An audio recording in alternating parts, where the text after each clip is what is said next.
Okay, you should have had one of those little announcements. Thank you so much. I would have really kicked myself if I'd forgotten that. Okay, Simon, over to you.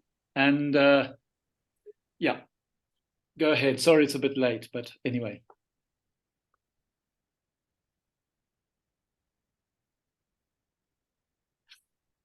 You're on mute. You're on mute. You're on mute. Sorry. Okay, thank you, John. My name is Simon Mitambo. I come from Kenya, from a community called Tharaka in eastern part of Kenya, on the slopes of Mount Kenya. At the moment, I'm working with an organization I started 10 years ago in a very slow process called the Society for Alternative Learning and Transformation. Before then, I was working with MBN, African Biodiversity Network. And I would say I'm an EJ practitioner. By that, I mean I've gone through a process of immersing myself into my own culture by going back to root, and also learning a lot from nature by way of also immersing myself in nature. This is also part of what I will discuss. I'm also part of a number of processes like global tapestry of alternatives that are also looking to seeing their alternatives happening in this context of the dominant system that we are talking about that is accelerating climate change, so that we are developing some of this practice to cushion on some of these effects. So I wanted to probably do like a PowerPoint presentation so that maybe you can see some pictures. I'm not very good also in doing this, but I thought it's also good to see pictures of the kind of work I'm doing. Maybe they might also help you to understand more, because what I'm sharing is very much experiential. Sometimes we understand more when we experience, when we see, when we immerse ourselves, because that is what I'm trying to do. I don't know if John, I can share the screen because I see they're also disabled. I don't know if you are able to allow me to share. Then I can just learn very quickly. Yeah. So you're not able to share now? I can't share now because the host is not allowed me to share. There is a way you disable. Yeah, no participant can share the screen. Okay, okay. No, it's okay. So, yeah. So now it should be all right. Okay, let me see. It says all participants who can share, all participants. Now it looks okay. Let me share now. Okay, let me share. Yeah, we can see that. Yeah, you can see something. Okay. Let me go at the start. So, okay.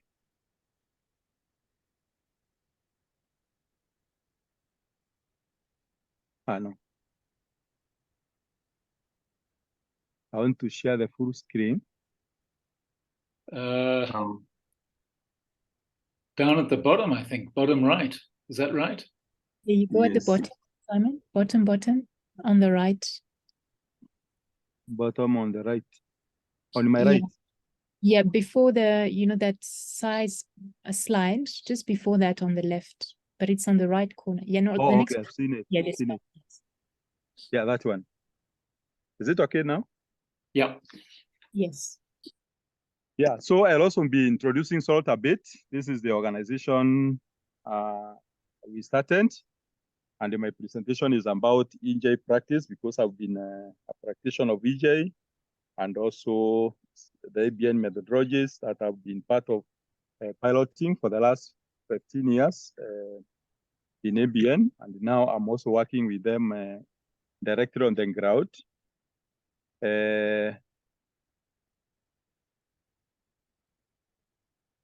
Okay, so that is what a SALT is and how we see it. Maybe I will not be talking much about this. And of course, we are grounded on the philosophy of Ubuntu. We talk of Ubuntu, others can say Ubuntu, but it's all the same, because our work is also very much around building solidarity and community integration, because we are also working with the communities that are very much disintegrated. We have that vision and mission. And in the map of Kenya, we are somewhere almost in the central, but we say we're in the eastern, on the foot of Mount Kenya, which is a very important space because it defines how we see our world, how we see everything, and how we relate with everything. And this organization, we started with a story, and maybe as I will share, stories are very important because we tell stories about other communities that have been doing something that we feel maybe can have some impact on our site. And when we tell these stories, we ask the communities to reflect, to see whether and how that story, and that story reminds them about so many things. So the idea here is that it is not a process of imposing anything. It's a process of trying to share experiences and seeing how these experiences and how communities also see themselves through that. So this is what I did. I shared the story of one of the community in South Africa called Venda, the Colombia. And this is also some of the stories that have inspired our work, because the community starts realizing how bad they have attended to their land and to their territory. This mountain is very critical mountain. It is a sacred site, and it also defines even the community's name, which is Taraka, which means the land of bees. Although now there are no bees, the land of bees has no bees now. And these are the types of hives that we use for honey harvesting. And when we talk about this work, we work also very much around how we attend to sacred natural sites. I'll be talking about them because we also know that these areas also are very vital when we talk about climate change. They are the areas that we find when biodiversity is being lost because of the heating that comes with the climate crisis. We can find some biodiversity left in these places. They are in the form of waterfalls, they're in form of wetland, they're in form of watershed areas. And these are some of the pictures of what we have done. And I put this here also to say that we are working in a context where we are aware that 1 million animal and plant species are threatened by extinction. So with the climate change and the very unbearable aspect of this, we find that like we have just all agreed that a lot of biodiversity is being lost. And like I was saying, the sacred sites are like discovery, a point of threatened species that we find. And they are very much at the heart of what we do and what we don't do.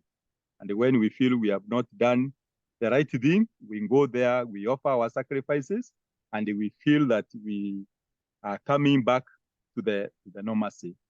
And we work also with the seeds, and I will be talking about how we approach this.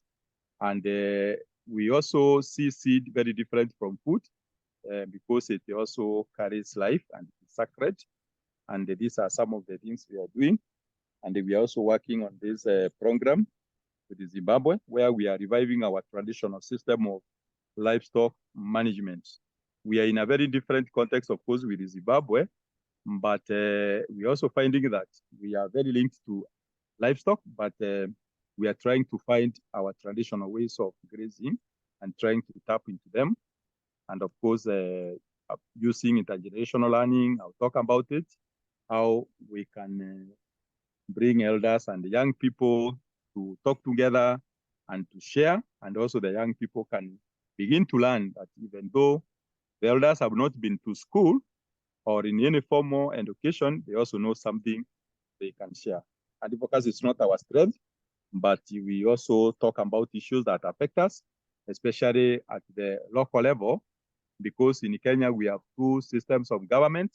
There is the county, and which is like local government, and also the national. And we find that sometimes when you keep quiet at the local level, many of the dynamics of what affect the community also happens at that level. So this is an example of a community dialogue. These women are following a community dialogue. I'll talk about it, where we sit in a circle. And community dialogues are at the heart of work with the salt. And this is now where I begin also to talk about some of the methodologies I work with. And they happen very regularly, because when they just happen at once and then you don't come back, actually the community tend to lose their momentum. So this should really happen very regularly to allow the community to reflect and to discuss and to analyze and to restore confidence. Because part of the work we do also, we are working with communities that have been colonized for many years, been put through slavery for many years, and communities that have been told what they know is not really matters. It's like they believe that one point, either from the West or wherever, has better ideas than what they know. So when they go through the community dialogues, we encourage them to reflect. And sometimes, like I was saying, we give them like a story. You tell them a story. And when you tell them a story, you ask them to reflect on the story. And when they reflect on the story they have heard, the story will remind them what the story reminds them. Sometimes you find that the story is telling them about how they have lost their food, how they need to go back.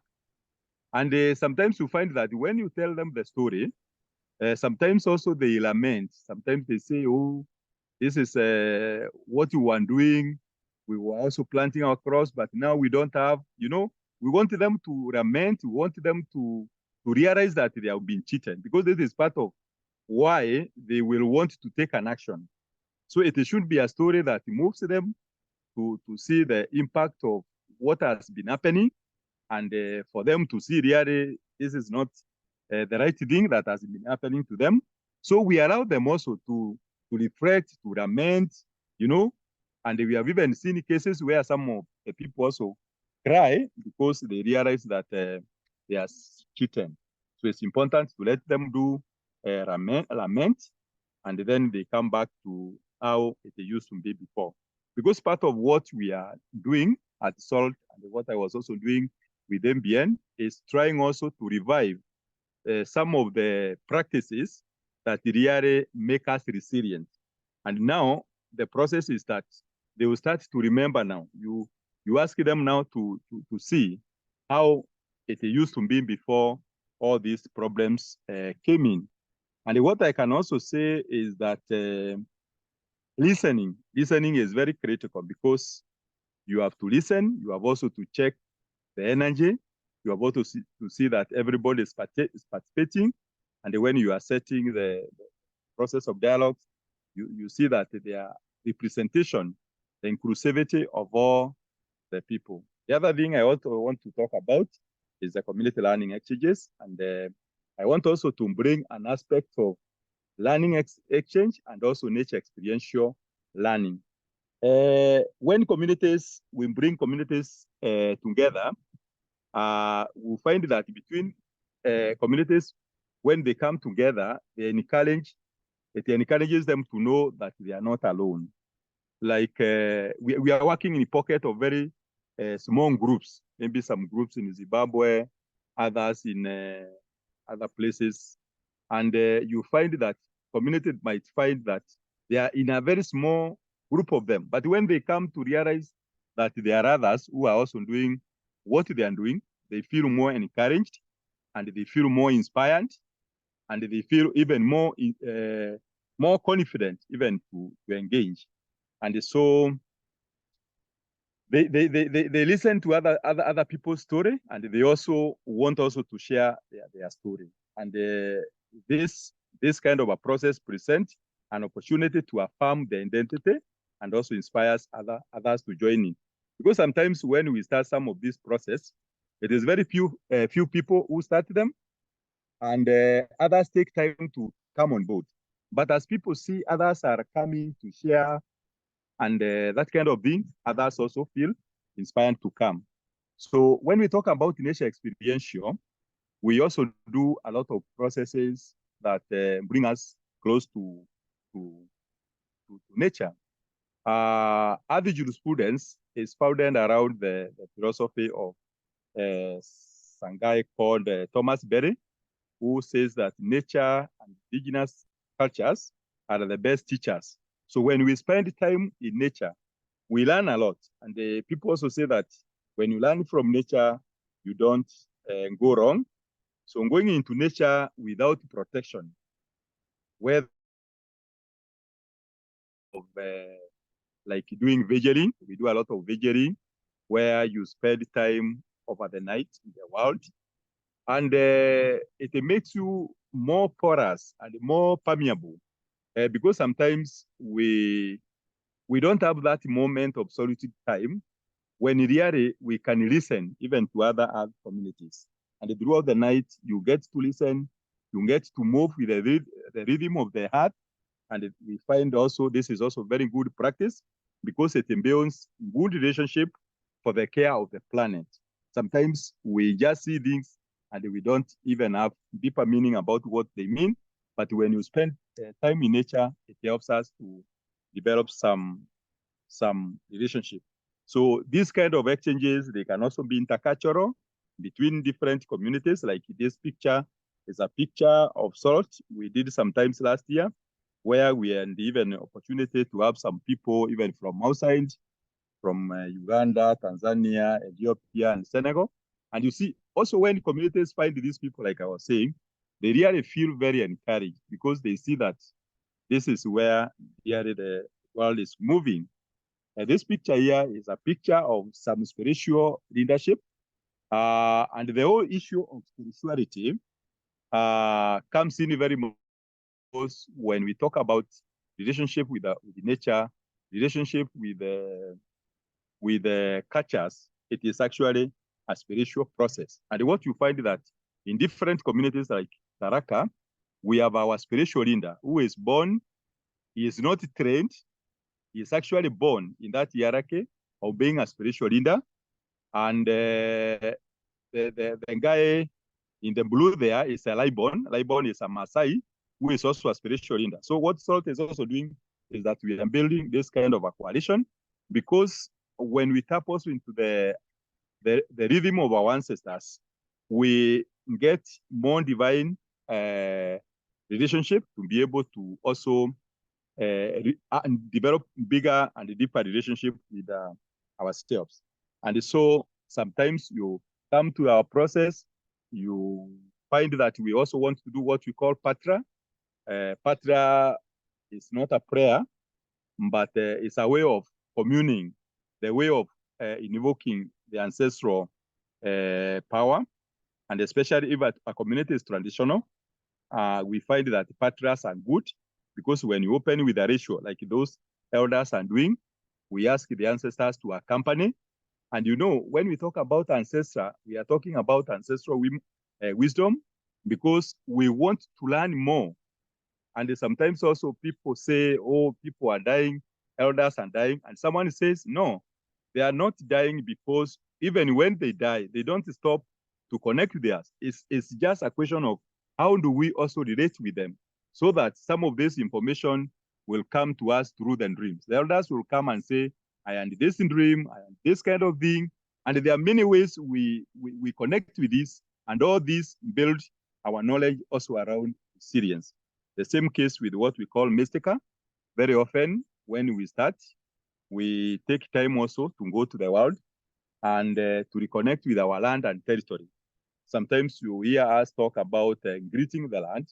It's also a way of recognizing that we are living in a collective community of many others. So that when you are in the land, you are not only there alone. We are not behaving like colonialists who came, for example, here in Kenya, and they gave the mountain the name, and then they said they were the first people to see the mountain. We are recognizing that the others who live there, and it is not only the people, it's also other community, the insects, the birds, who also contribute to the wisdom of how we live. And then the last thing I want to talk about is maps and calendars. There's something we call map and calendars. This is something that has been learned from the Colombia Amazon through another organization called Gaia. And it has been in MBN for long. And I'm also been working with this. And we say that these maps and the calendars are a part of an ongoing journey. These maps start with a dialogue. First of all, before you draw the maps, you have to go through the dialogues, revive your knowledge, because when it comes to drawing the map, we say we are drawing the map of the past. This shows the status of the territory before the instruction. For example, where we are seated, whether we are in Zimbabwe, in other parts of the world, that land did not look like that. We want to appreciate the picture of how that territory looked like. Like where I am sitting is somewhere with some trees, but some of them have been cut. And then when they tell the stories through the dialogues, they tell the stories of animals. So it's a process where the community appreciates how that land used to do, because part of this process is to regenerate the land. So the map of the past will give us how that land look like. And now the map of the present, of course, you'll find that either trees have been cut and that kind of thing, and a lot of destruction probably has happened.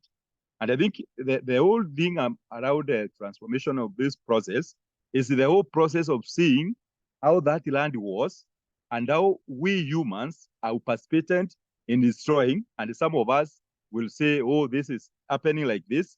And then we really feel sorry for that land. And then the process is that we now want to think about how do we want now to bring this land moving forward. It may, of course, not be possible to bring it exactly the way it was. But when we are inspired by how the land looked, at least we have that picture, which really is like our pointer. Then we can try to do as much as possible, very creatively, to show the design is the state of the territory, how we really want to see that land. And these maps also, and we can say that maps and the calendars bring the space and territory together. And these young people, and when we talk about this process, like I said, we bring the elders, we bring the young people, we bring the government representative, all of them to participate. And you can see some of these young people are also listening to the elders. They are saying, yeah, used to be buffaloes, they draw buffaloes. And we encourage the community to draw pictures, because those people who have not been to school can communicate with the pictures. And we say that these tools are talking. And this diagram here is a diagram that now brings the two together, where when we talk about maps give us the space of the territory, and also the calendar now gives us the way to move. And also what we have also seen with the whole process of reviving our traditional calendar, that it comes with our understanding of the sky at different times, and also the land, the behavior of animals and the bees, and that kind of thing. And even the right crops to be planted with which rain, because some rain you hear, the rain of millet, the rain of sorghum. And this is also helping the communities also to cope, because they are also trying to plant the right crops for that particular rain. And this is very different for others who are not part of this process, because you find that they might even want to plant maize throughout, even when that rain does not allow. So the maps reveal the geography and the cultural, the present and future, never seen as disconnected.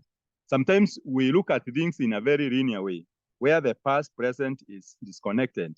But you find that when you go through this process, it will bring that picture of how the territory was, and even how it is at the same time, and how we want it to see it. And even when the elders talk about, they talk about what happened in the past and how it has an impact at the moment and even to the future generation. That is where you find that there are things like cases that come, and the dream maps constantly. The dream maps constantly communicate with each other. The past helps to to get clearer perspective of what has happened. in the present and what might be possible in the future. So these scenarios give us a way in which we can survive. And then the calendars refer to the map also. Calendars give life in motion. And when time and space territories come together, they merge into an integral, holistic vision that allows renewed knowledge to flourish. And maybe these are some of the lessons we have learned, that this process is not an outcome and an end in itself. It's really a project, a process. This is difficult to work under based because it's a process of transforming people to begin to see things from different perspectives, and also the facilitator. Now we are also reading the energy of how the flow is going. For example, when we now doing community dialogues, you have to check people really into the tune, and sometimes the agenda doesn't really get fixed, so that people go with the energy of what they feel they want to discuss. But at the end of the day, you find that they have discussed a lot. So the process of doing this methodology needs to emerge from the people, and strong communities emerge from reviving and practitioner, when the community needs to be involved to support the process. And sometimes when we do some of these process, for example, if it's drawing the maps and the calendars, we can select a small group to do that, but also we have to bring the wider community also to come and they also validate. They listen to the story, they own the story, and it becomes their story also. So I don't know how many minutes I have, but I wanted to share how many minutes I have, but I wanted to share a story of COVID-19. And this is a very practical story of sorts. When we started working, we have been reviving our food. When we told the story, and I told the story of a community, for example, in Uganda, who realized through colonialism, they had lost their food, they had lost their elders, the young people were not listening to the elders, and they had myriad problems because of that. Then the community really said, no, I think this story is our story. And then we started reviving our seed, we started reviving our food, our knowledge, our medicine, our everything. So what happened when COVID came, and all of us know that COVID came with a lot of shock, and people were told to go home and stay home and be safe. I think that was a policy. We asked the elders through the dialogues whether they knew this kind of a disease. In fact, we were very shocked to see that the elders could remember they are used to be a disease like this, and it is known as Mokambi. So when you hear that some people know something about that disease, even that in by itself is a big relief. Because sometimes people ask, how does that process can treat? And I'm talking about this COVID because it's one of the pandemics, and how this process can also heal some of this pandemic. They say the part of the treatment for the COVID is ratio. And then someone would just wonder, how can the ratio also heal COVID, which is a disease? First of all, through ratio, when people come together, there is that aspect of feeding in togetherness, building solidarity, feeding all on this problem. And that in by itself now, how people would feel that now I'm alone and anytime I can die, we realize that this is our problem and we need to own it. And then when we do the ratio, and the ratio requires we go eat our traditional food, we go and isolate ourselves, you know, it also gives some meaning even into how and what you do. And a part of what we also realize is that part of the food we eat, our traditional food like millet, is very, very, very critical to this kind of a disease because it's nutritious and that kind of thing. And then the other thing we realize that through our process of maps and calendars and reviving our traditional medicine, part of the herbs we have at hand is actually part of the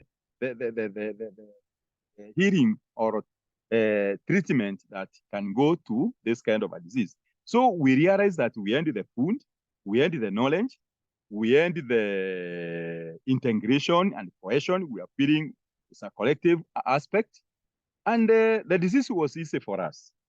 So I don't know if that makes sense, but let me stop there. but that is what I can share for now.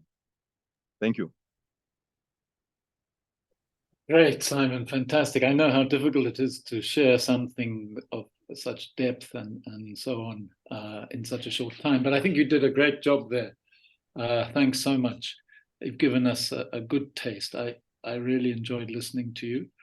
And I've known Simon. Simon and I actually went together to the first time our first interaction with ABN was together in 2007. So we've had a kind of a bit of a journey together. I mean, I'm kind of jealous of Simon because I think since then he's grown in great depth. I think I'm pretty much the same. I wish I had the same depth as well. But anyway, it's fantastic to hear and to get a taste of it. So we're running a bit late, so maybe we can go over the hour a little bit because we started late. We're keeping these at an hour. This is just a first taste. I mean, many of you already know about the EJ and ABN practices, but I mean, I knew about it and I certainly picked up a lot. So any comments, questions, or anything you want to ask others? Ask Simon. Yes, Philip, go ahead. I thought you might have a question or two. No, thank you so much, Simon. And yeah, my question would be that often these community wisdom and practices are portrayed as being somehow out of date and being overtaken by science and Western rational thinking. And it's clear, however, that there are a whole approach to the world through participation and transformation that is entirely complementary with our scientific, exact, detailed substituting of the world for technology and practices that we develop. So my question to you would be, how do we sort of recover from this view that these practices are kind of out of date and have been superseded by something more sophisticated? And how do we focus attention that these practices are vital, how you describe looking at the past, the present, and the future to understand how to transform in a real way? How do you see that these practices can be revered and looked at with respect, rather than just being seen as something that's old-fashioned and that its day has somehow been and gone?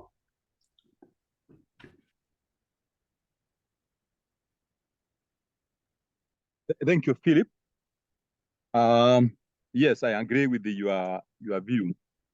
And what also we do is also that we, at some point, when we feel that the community is confident, is strong, and even now we have some process where we bring the different knowledge systems together.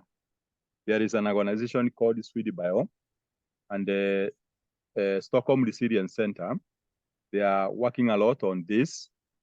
And we bring even this knowledge, but not at a point where the communities are not very confident. It's a point where they are confident, where they can engage with the scientists. And also we are working also with the scientists who are actually keen to support this kind of ideas. And this also helps to validate in also what we are doing. And we have also seen in the recent time, the science is also coming to agree with also what the indigenous people have said for many years. This is not good, this is not happening, this is how we need to do. And so I think that context, for me, I feel it brings this knowledge to a level where everybody would agree that this is not something really we can wish up, this is something that is critical. Mm. Yeah, and first, thanks for that. I'm really pleased to hear that. And it's also that, like you said, you learn to see through the other. You're not seeing through yourself. and through an already established identity. And that seems to me a lesson that many scientists could learn. I mean, I think it's a lesson for the world. If we start to learn to see through the other rather than through our, because we tend, when we see just through ourselves, we see through our egos, and it becomes so egotistical. Yeah, no, I mean, there's so many lessons, and it's how to. I mean, I think it's an interesting question of yours, Philip, because it's how do you. Yeah, I mean, the whole. It's so often dismissed as superstitious, backward, all that kind of stuff, and it's crazy. Anyway, that's going forward. Just apologies from Twamba and Dioma. They could only come on for 40 minutes, so they had to go off, but they'll also get access to the recording. Anyone else like to make a comment, a reflection, or ask Simon a question further?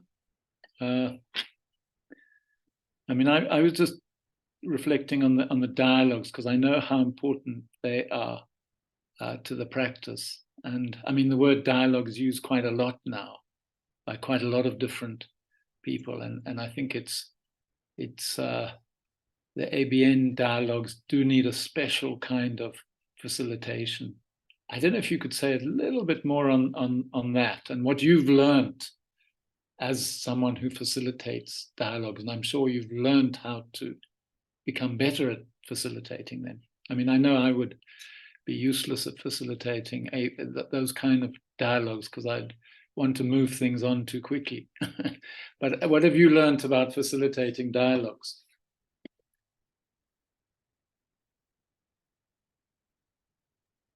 Thank you, John.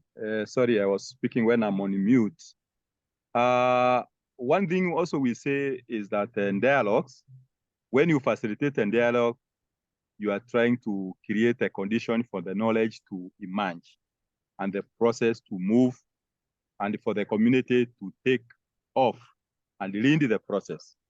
Yeah, that is also very, very important, because of course there isn't a particular formula, but for my case, I've seen it also very nice. When we meet, we start with the songs, and really we sing, and you see people vibrate, and they sing around many things. And you know, our songs also are very rich, and they have a lot of things. And so that by itself really make people feel alive. And of course, it's also very critical that they sit in a way that you can see each other face to face.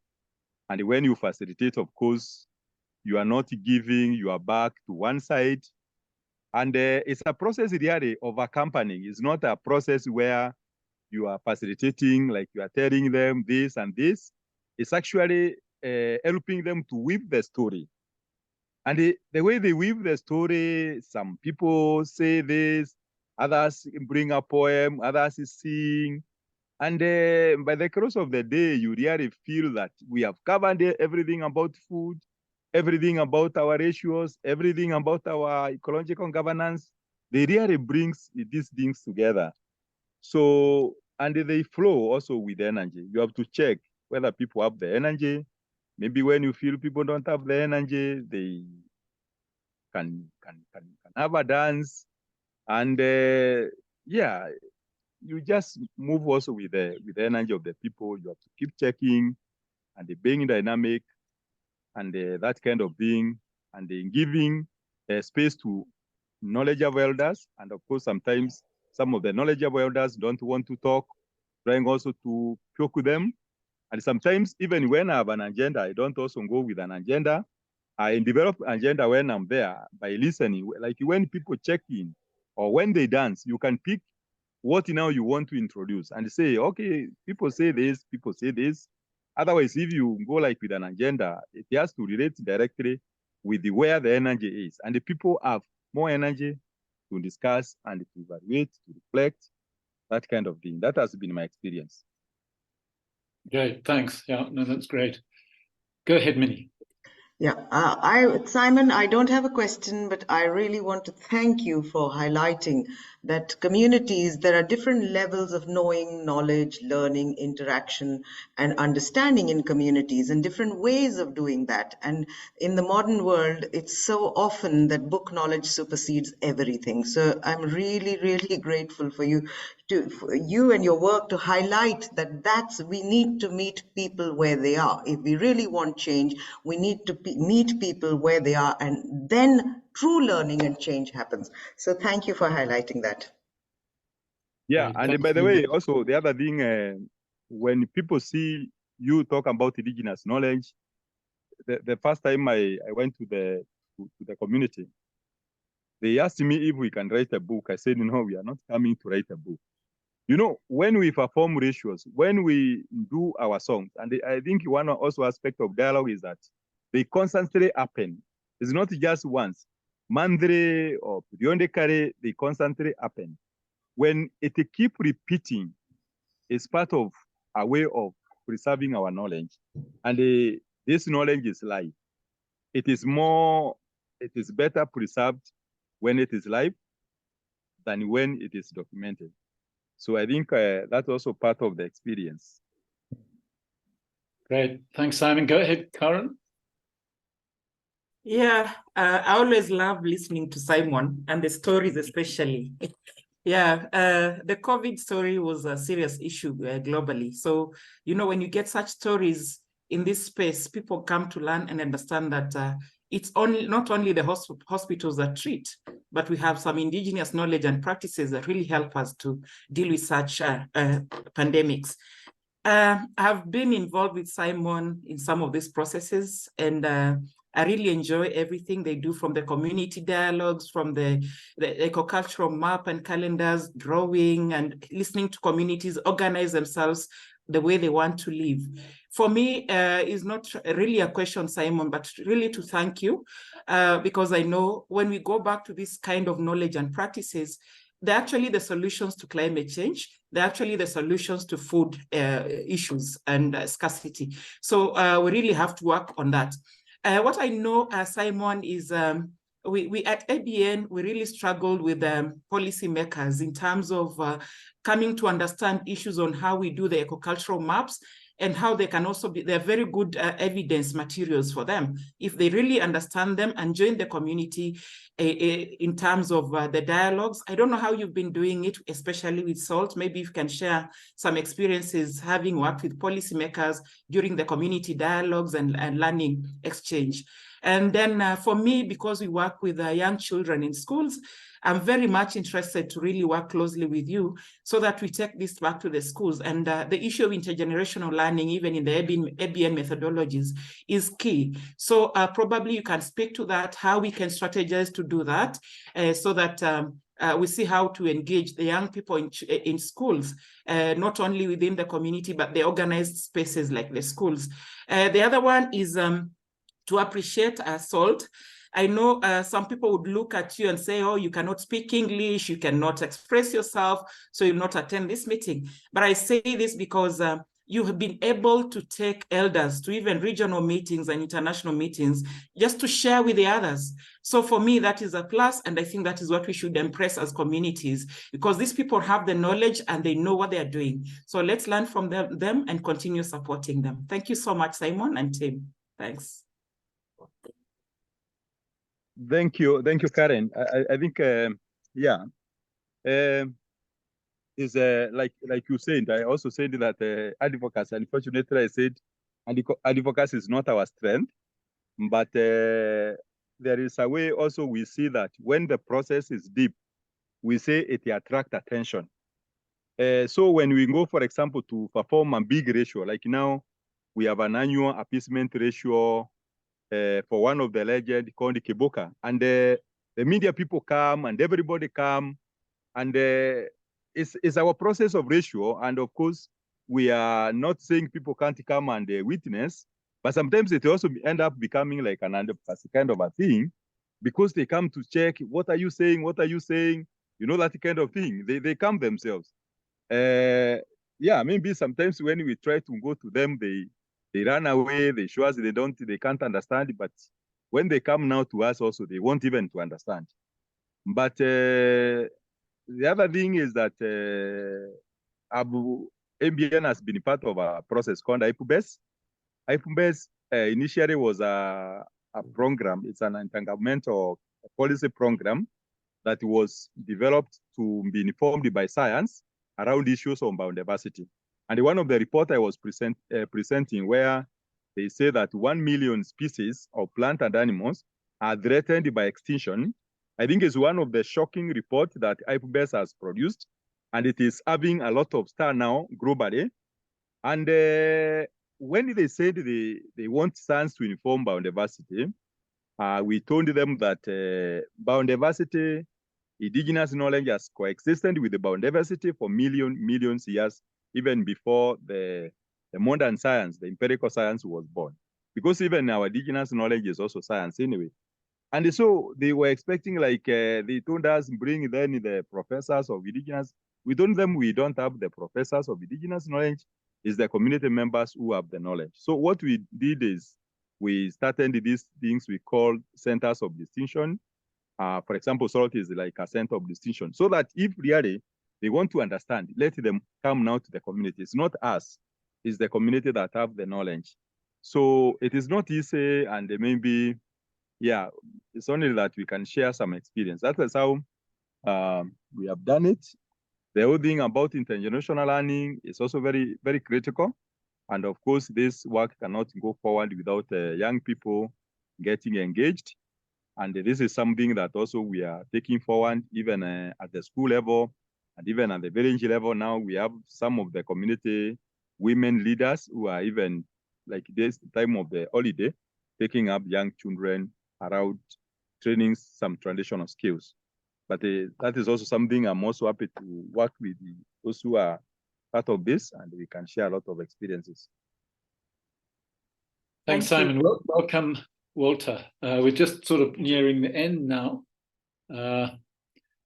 So, yeah, any more comments or questions? I mean, we could go on discussing for a long time. I know. I saw a chat from Precious. Love the statement, dialogue facilitation is a way of creating an environment for knowledge to emerge. Yeah, no, I agree. Very nice way of putting it. Anything else before we round off? Because I know people will be going on to other meetings now. I've just had a reminder that I'm meant to be talking to someone for 5 minutes. Anything else before we close? Otherwise, I think we will close now. But thanks so much, Simon. We've got the recording. A number of the people I know who couldn't make it will certainly access the recording. And this is kind of, I think, a really nice start for this sharing practices and sharing approaches. So really appreciate that. And it would be great, I don't know if it's possible to share that the presentation as well. People just within this group. It'll just be to people within this group. Yeah. Is that okay? Thanks. Okay. Share over email. Great. Fine. If you could do that. Thanks. And then I'll pass it on. So thank you so much. Really appreciate it. And so we'll meet in a month's time, and Walter and possibly with Karen, but certainly from Rescope, presenting on the process that they've been developing with school communities. So thanks a lot, everybody. Thanks, Simon. See you next time, I hope. Thank you. Bye, Simon. Thank you so much.